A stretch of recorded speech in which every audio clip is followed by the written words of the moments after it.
Hello, everybody. This is George Cartan. It is Saturday, May 4th, here 2019, and this is a political channel, but for those who are into Star Wars, May the 4th be with you. Anyway, so back to politics. Michael Bennet, senator from Colorado, has recently announced he's running for president to obtain the Democratic nomination.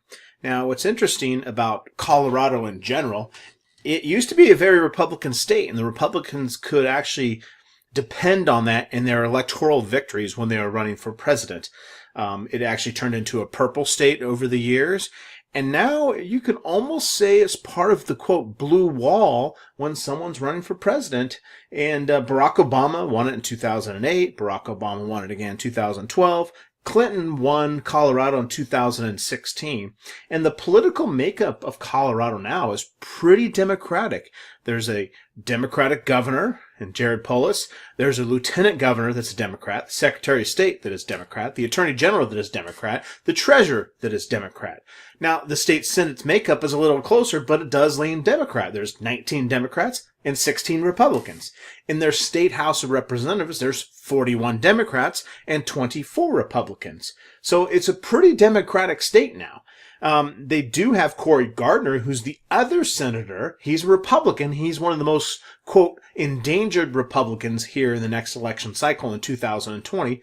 But today, we're going to be talking about Michael Bennet and what are his views on the issues and what's his path to victory, really. If Colorado is really that much of a blue state, maybe he doesn't have a story to tell and why he would be important from an electoral point of view. But let's focus on the issues and what does Michael Bennet believe and where the candidate stands on just 6 major issues. Now, Michael Bennet is a 2-term Colorado senator who has served in Congress since 2009. Now, remember, he was appointed to his seat. Now, recently he's received treatment for prostate cancer last month, but decided to run for president after receiving a clean bill of health from his doctor. That is great. Awesome. He has a clean bill of health. Now, Bennet was raised in Washington, D.C., but born in New Delhi, India, where his father served as the U.S. ambassador. That's kind of cool.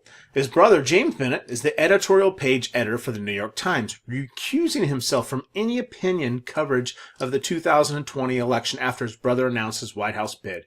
Before his political career, he served as the superintendent of Denver Public Schools from 2005 to 2009. So now let's talk about 6 main issues and where Bennet stands on the 6 issues. Let's start with education. He wants to provide quality education for every American. Now, the senator has centered his presidential campaign around providing quality education for every American from early childhood through high school. Now, Bennet has positioned himself as an opponent of the Education Secretary, Betsy DeVos, and has criticized her support of school choice programs, saying her policies focus on ideology rather than improvement and competition without a commitment to equity. As a senator, Bennet supported efforts to simplify the financial aid process and expand year-round Pell Grants to alleviate student debt. Now, as a member of the Senate Health, Education, Labor, and Pensions Committee, he helped overhaul the No Child Left Behind Act and passed an amendment to reduce the standardized testing reporting requirements for schools, which has been widely criticized. Now, during his tenure as the Denver superintendent, he drew criticism for closing struggling schools, including Manual High School. So the next issue we'd like to discuss is economy and trade and expand the child tax credit, hold China accountable on trade. As president, Bennet says he will seek to expand the child tax credit in order to support low-income and middle-class families. Bennet has proposed a similar measure in the Senate. In 2017, he introduced legislation that would more than triple the child tax credit. Now, according to a memo from his campaign, Bennet believes that globalization, automation, and unfair competition from China have left far too many workers and families behind.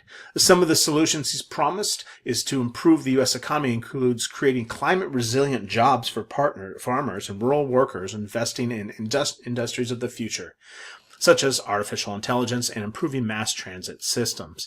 Last month, Bennet authored an op-ed in the Wall Street Journal arguing that President Donald Trump's trade policies have hurt American farmers in response to ongoing trade negotiations. Bennet has called on Trump to hold China accountable when it comes to unfair trade practices and intellectual property theft. Now, the next issue to go over is healthcare and how to pursue a Medicare public option, which is a big issue in the Democratic base through this whole primary process. Bennet has called Medicare for All, a plan backed by several of the 2020 Democrats, a bad opening offer. But he does favor creating a public option for health insurance, and he said would increase competition at lower costs and among healthcare providers. Very interesting, nuanced difference than a lot of the other people running for president. So keep an eye on that issue and that nuanced difference. Now, Bennet unveiled a version of this plan called Medicare X alongside Senator Tim Kaine in March. Bennet said a public option would give Americans the opportunity to decide whether to stay on an employer-based plan. Medicare X is considered a more moderate alternative to Medicare for All, as it does not eliminate private insurance. Now, the next issue is immigration, which has been a huge issue. You've seen it all over the headlines of the last months. Now, support for border security and comprehensive immigration reform.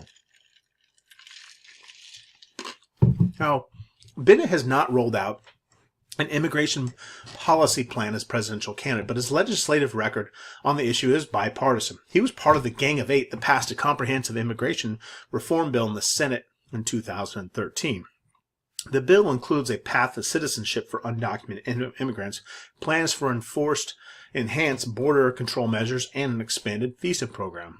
Last year, Bennet was also part of a group that proposed giving President Donald Trump $1.6 billion for a border wall in exchange for a pathway to citizenship for so-called dreamers, or immigrants who were brought to the country illegally as children. But Bennet has also voiced opposition to the border wall.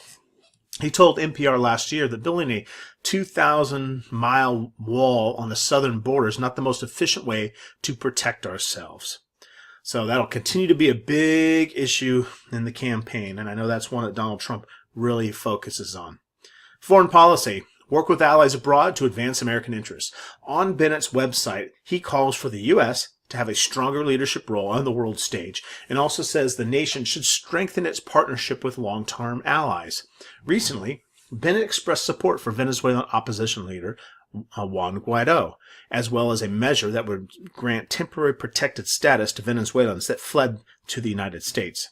In December, he supported a resolution to end U.S. military support to the Saudi-led coalition in Yemen. Bennet has also focused on technology and cyber threats posed by China and other countries, and has pursued legislation to protect the U.S. energy grid and safeguard American companies against state-sponsored technology theft. The next issue is just social issues and reverse the transgender military ban. Bennet opposes the Pentagon's policy banning transgender individuals from joining the military, which took effect last month. Last year, Bennet signed a letter to then Defense Secretary James Mattis opposing the Trump administration's plans for a transgender military ban.